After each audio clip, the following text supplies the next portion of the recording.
Hi there.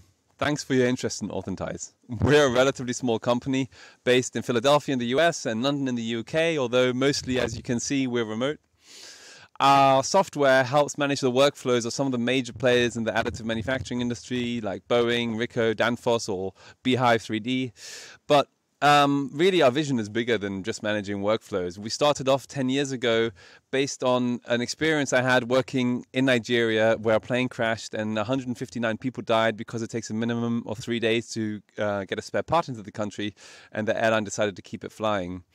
And so right from the beginning, we are really motivated by producing parts locally on demand. Distributed manufacturing has been our goal, and we started doing that with security software. So we stream designs into printers. Now we're more on the workflow side, but we've got a lot of big plans right now. So we think that the data that we're gathering at the moment is incredibly valuable as a basis for future AI.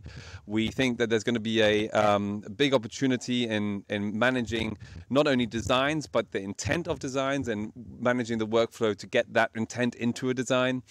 And of course, we want to get to that distributed manufacturing vision. So we would be delighted if you were to join us. We always have a lot of roles on offer, but the one specifically that might be interesting to you is a customer success advocate. And really what that means is you're somebody that works with the clients to understand their processes, to maybe optimize those processes, and to understand where digital solutions can play a role in managing their processes better, where data can be captured, where processes can be automated, where manual time can be saved. You might be embedded with a customer, and that means really in one of the top tier metal or polymer additive manufacturing factories in the world, or you're working with multiple customers from a remote location. But either way, I hope you'll consider joining us. At the moment, we're recruiting this role in the US, but we are always looking in Europe and other places as well. So please reach out. We're thinking about starting a training program for this kind of role too. Aside from the customer success advocate, we've also got roles in software development, in marketing. So have a look, speak to us, and look forward to hearing from you. Thank you.